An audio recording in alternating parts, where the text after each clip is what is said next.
Hello friends, welcome to my channel. మీ కనుక ఈ వీడియో నచ్చినట్లయితే తప్పకుండా లైక్ చేయండి. లక్ష్మి అర్జున్ కుటుంబంతో కలిసి ఢిల్లీ వెళ్ళిపోతూ ఉంటుంది. కార్ ఎక్కడం కోసం అని చెప్పి లక్ష్మి కార్ దగ్గరికి రాగానే బాబుని అర్జున్ ఎత్తుకొని ఆడిస్తూ ఉంటాడు.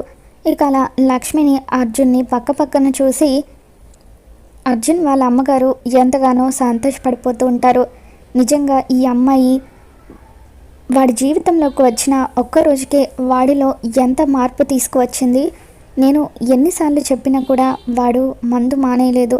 అటువంటిది ఈ అమ్మాయి వాడిలో మార్పు తీసుకొని వచ్చింది. ఇటువంటి అమ్మాయి నా కోడలైతే ఎంత బాగుంటుందో అని చెప్పి అర్జున్ వాళ్ళ అమ్మగారు ఆలోచిస్తూ, కానీ ఈ అమ్మాయిని చూస్తూ ఉంటే తనకు ఆల్రెడీ పెళ్ళయ్యి బిడ్డ కూడా ఉన్నట్టుగా ఉంది. నెమ్మదిగా తన గతం ఏంటో తెలుసుకోవాలని చెప్పి అర్జున్ వాళ్ళ అమ్మగారు మనసులోనే అనుకుంటూ ఉంటారు. తర్వాత అర్జున్ వాళ్ళ అమ్మగారు లక్ష్మి వీళ్ళంతా కూడా కారులో అక్కడి నుండి వెళ్ళిపోతూ ఉంటారు. భాస్కర్ గెస్ట్ హౌస్ దగ్గరికి వచ్చేసరికి అక్కడ ఉన్న అతను లక్ష్మి అనే ఆవిడ ఇప్పుడే కారులో వెళ్ళిపోతున్నారని చెప్పడంతో భాస్కర్ లక్ష్మి కోసం అని చెప్పి అలా కొంత దూరం పరిగెడతాడు. కొంత దూరం వెళ్ళేసరికి కారులో లక్ష్మి కనిపిస్తుంది. ఇక అలా కార్ విండోలో నుండి లక్ష్మిని చూసి, అమ్మ లక్ష్మి, ఒక్క నిమిషం అమ్మ, నీతో చాలా ముఖ్యమైన విషయం చెప్పాలి అని చెప్పి భాస్కర్ అలా చాలా దూరం వరకు పరిగెత్తుతూ ఉంటే లక్ష్మి వాళ్ళు వెళ్తున్న కార్ స్పీడ్గా అక్కడ నుండి వెళ్ళిపోతుంది. ఇక దాంతో భాస్కర్ లక్ష్మికి నిజం చెప్పలేకపోతాడు. అయ్యో, ఇప్పుడు లక్ష్మికి నిజం చెప్పేది ఎలా అని చెప్పి భాస్కర్ తిరిగి ఇంటికి వచ్చేస్తాడు. ఇక అప్పుడు సుధా భాస్కర్తో, ఏమండి లక్ష్మి కలిసిందా, తనకు నిజం చెప్పారా అని అంటూ ఉంటే, లేదే, నేను నిజం చెప్పేసరికి లక్ష్మి అక్కడి నుండి వెళ్ళిపోయింది. మళ్ళీ మనకి తను ఎప్పుడు కనిపిస్తుందో, ఎక్కడ కనిపిస్తుందో ఏంటో, ఈ నిజం తనకి ఎప్పుడు తెలుస్తుందో అని చెప్పి భాస్కర్ అంటూ ఉంటే, ఇక అప్పుడు సుధా, నేను ఆల్రెడీ చెప్పాను కదండి, పాప ఆ ఇంట్లో పెరగాలని ఆ భగవంతుడు రాసి పెట్టాడేమో, అందుకే పాప ఆ ఇంటికే చేరింది అని చెప్పి అంటూ ఉంటుంది.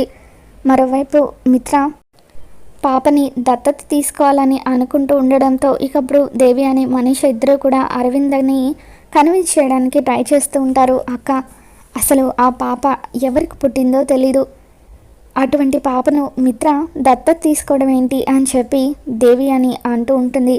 పైగా మిత్రకు గండాలు కూడా ఉన్నాయి, ఒకవేళ ఈ పాప కూడా ఒక గండమేమో. మిత్రకు ఉన్న గండాలు ఇంకా ఈ పాప వల్ల ఎక్కువైతే ఎలాగక్క, మనకి మిత్ర ప్రాణాలు ముఖ్యం కదా అని చెప్పి దేవి అని కావాలని అడ్డుపుల్ల వేస్తూ ఉంటే, ఇక అప్పుడు అరవింద, నువ్వు చెప్పింది కూడా నిజమే దేవి అని, అందుకే పాప జాతకాన్ని నేను ఒకసారి దీక్షితులు గారికి పంపించాను.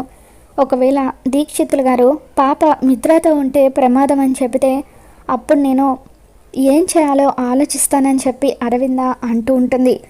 ఇక ఇంతలో దీక్షితులు గారు అరవిందకి ఫోన్ చేస్తూ ఉంటారు. అమ్మ అరవింద, నువ్వు పాప జాతకాన్ని పంపించావు కదా, నేను పాప జాతకాన్ని పరిశీలించాను. ఈ పాప జాతకం అచ్చం లక్ష్మీ జాతకంలాగే ఉందమ్మా. లక్ష్మీ జాతకం ఎలాగైతే మిత్రను గండాల నుండి కాపాడుతుందో అలాగే ఈ పాప మిత్ర పక్కన ఉండడం వల్ల మిత్రకున్న గండాలన్నీ కూడా తొలగిపోతాయి, మిత్రకు అదృష్టం కలిసి వస్తూ ఉంటుంది అని చెప్పి మిత్ర చాలా మంచి నిర్ణయం తీసుకున్నాడు. పాపకి మిత్రకు ఏ జన్మలో ఏ రుణానుబంధం ఉందో ఇప్పుడు వీళ్ళిద్దరూ తండ్రి కూతుళ్ళు కాబోతున్నారు అని చెప్పి దీక్షితులు గారు చెబుతూ ఉంటే, అరవింద నిజంగా చాలా మంచి వార్త చెప్పారు దీక్షితులు గారు అని చెప్పి, ఇప్పటి వరకు నా మనసులో ఉన్న కంగారంతా కూడా తొలగిపోయింది అని చెప్పి అంటూ ఉంటుంది. ఇక దీక్షితులు గారి ఫోన్ పెట్టేసిన తర్వాత, విన్నావు కదా దేవి అని, పాప జాతకం అచ్చం లక్ష్మీ జాతకం లాగే ఉందంట, ఇప్పటికైనా నమ్ముతావా, మిత్ర తీసుకుంది సరైన నిర్ణయం అని చెప్పి అంటూ అరవింద అక్కడి నుండి వెళ్ళిపోతుంది. ఇక ఆ రోజే దత్తత కార్యక్రమం మొదలవుతుంది. మిత్ర అనుకున్నట్టుగానే పాపని దత్తత తీసుకుంటాడు. ఈ రోజు నుండి ఈ పాప నా కూతురు అని చెప్పి మిత్ర అంటూ ఉంటే, ఇక అప్పుడు అరవింద, నానా మిత్ర, నాదొక చిన్న రిక్వెస్ట్, పాపకి మహాలక్ష్మి అని చెప్పి పేరు పెట్టుకుందామని చెప్పి అంటూ ఉంటే, ఇక అప్పుడు మిత్ర, ఏంటమ్మా నువ్వేం మాట్లాడుతున్నావు, ఆ లక్ష్మి పేరు ఈ ఇంట్లో వినిపించడానికి లేదని చెప్పానా అని చెప్పి అంటూ ఉంటే, అది కాదు నాన్న, ప్లీజ్ నాన్న, దయచేసి మా కోసం పాప పేరు మహాలక్ష్మని పెట్టుకుందామని చెప్పి అరవింద జయదేవ్ ఇద్దరూ కూడా అంటూ ఉంటారు. సరే మామ్, కానీ పాపని లక్ష్మి అని ఎవరు పిలవడానికి వీల్లేదు, లక్కీ అని పిలవాలి అని చెప్పి ఇక ఆ రోజు నుండి పాపని ఎంతో అల్లారు ముద్దుగా మిత్ర పెంచుకుంటూ ఉంటాడు. పాప మిత్ర జీవితంలోకి వచ్చిన తర్వాత మిత్ర బిజినెస్లో అంచెలంచెలుగా ఎదుగుతూ ఉండడంతో ఇక కుటుంబం అంతా కూడా పాపని ఎంతో అల్లారు ముద్దుగా చూసుకుంటూ ఉంటారు. ఇదంతా చూస్తున్న మనీషకి, దేవియానికి ఒళ్ళు మండిపోతూ ఉంటుంది. మరోవైపు లక్ష్మి అర్జున్ వాళ్ళ కుటుంబంతో కలిసి ఢిల్లీ వెళ్ళిపోతుంది. అర్జున్ కొత్తగా వ్యాపారాన్ని మొదలు పెడతాడు. ఇక అలా ఢిల్లీలో అర్జున్ వ్యాపారం మొదలు పెట్టడంతో లక్ష్మి ఇంట్లో తన తల్లికి తోడుగా ఉంటూ, అలాగే అర్జున్కి కూడా ఆఫీస్లో తోడుగా ఉంటుంది.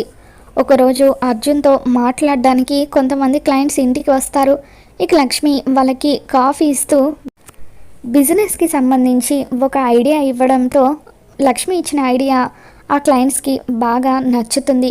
ఇక దాంతో వాళ్ళు అర్జున్కి ప్రాజెక్ట్ ఇవ్వడానికి ఒప్పుకుంటారు. ఇక అలా లక్ష్మి తన టాలెంట్ని ప్రూవ్ చేసుకొని అర్జున్ కంపెనీలోనే ఎంప్లాయ్ లాగా జాయిన్ అవుతుంది. ఇక అలా లక్ష్మి అర్జున్కి బిజినెస్లో సహాయం చేస్తూ ఉంటే అర్జున్ కూడా బిజినెస్లో చాలా పైకి ఎదుగుతాడు. ఇక అలా చూస్తూ చూస్తూనే 5 సంవత్సరాలు గడిచిపోతాయి. మిత్ర వాళ్ళ పాప మహాలక్ష్మి పెరిగి పెద్దదవుతుంది. మిత్ర మాత్రం మనీషని పెళ్లి చేసుకోకుండా అలాగే మాట దాట వేస్తూ ఉంటాడు. మనీష దేవియానితో, ఆంటీ చూసారా, అప్పుడే 5 సంవత్సరాలు గడిచిపోయాయి. నేను ఇంతకుముందు మిత్రని పెళ్లి చేసుకుందాం అనుకుంటే అప్పుడు ఆ భాగ్యలక్ష్మి అడ్డొచ్చింది. అది చనిపోయింది కదా, ఇక నాకు ఏ అడ్డు ఉండదు అనుకుంటే ఇప్పుడు ఈ మహాలక్ష్మి. అసలు ఏం చేస్తే మిత్ర నాకు సొంతం అవుతాడో ఏమీ తెలియడం లేదు అని చెప్పి మనీష దేవియానితో అంటూ ఉంటే, ఇకప్పుడు దేవియాని, అవును మనీష, నువ్వన్నది నిజమే. నా కొడుకు కూడా అటు జానుని ప్రేమించి వేరే ఏ సంబంధాలు చూస్తున్నా కూడా పెళ్లి చేసుకోకుండా అలాగే ఉండిపోయాడు. ఇప్పుడు చూస్తూ ఉంటే ఈ ఆస్తి మొత్తం ఈ పిల్లకే దక్కేలాగా ఉంది. ఎవరో అనామకురాలు వచ్చి నందన్ కుటుంబం వారసురాల్లాగా ఆస్తిని మొత్తం అనుభవిస్తానంటే నాకు అస్సలు నచ్చడం లేదు.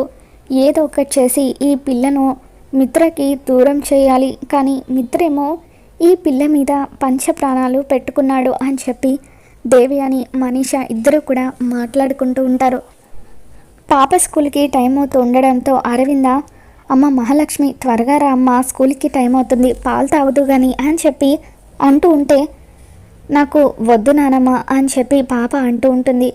మామ్, ఎన్నిసార్లు పిలవాలి మామ్, ఆ పేరు ఇంట్లో వినిపించొద్దని, లక్కీ అని పిలువు అని చెప్పి మిత్ర అంటూ ఉంటాడు.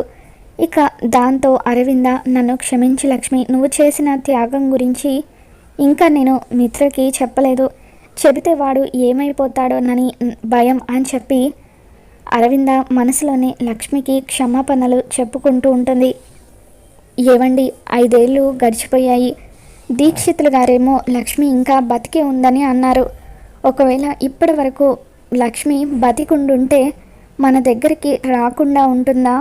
నాకెందుకో రోజు రోజుకి నమ్మకం పోతుందండి అని చెప్పి అరవింద అంటూ ఉంటే, అవును అరవింద, లక్ష్మి నిజంగా చనిపోయి ఉంటుంది. ఒకవేళ బతికి ఉంటే ఈ పాటికి మన దగ్గరికి వచ్చేదే కదా అని చెప్పి జయదేవ్ కూడా అంటూ ఉంటాడు. మనం మన కొడుకుని కాపాడుకోవడం కోసం తప్పు చేస్తున్నామేమో అనిపిస్తుందని చెప్పి అరవింద అంటూ ఉంటే, తప్పదు అరవింద, లక్ష్మి చేసిన త్యాగం గురించి మిత్రకు తెలిస్తే మిత్ర తట్టుకోలేడు అని చెప్పి జయదేవ్ అంటూ ఉంటాడు. మరోవైపు అర్జున్ వైజాగ్లో కొత్తగా బ్రాంచ్ ఓపెన్ చేస్తూ ఉండడంతో వైజాగ్కి వచ్చేయాలని చెప్పి నిర్ణయం తీసుకుంటాడు. ఇక దాంతో లక్ష్మి, ఇప్పుడు మనం వైజాగ్ వెళ్తున్నామా అని చెప్పి ఒక్కసారిగా షాక్ అవుతూ ఉంటుంది. ఎందుకు లక్ష్మి గారు వైజాగ్ వెళ్తున్నామంటే మీరు అదోలా ఉన్నారు, మీ గతం ఏమైనా వైజాగ్తో ముడిపడి ఉందా అని చెప్పి అర్జున్ అంటూ ఉంటే, అదేం లేదులేండి అని చెప్పి లక్ష్మి అంటూ ఉంటుంది.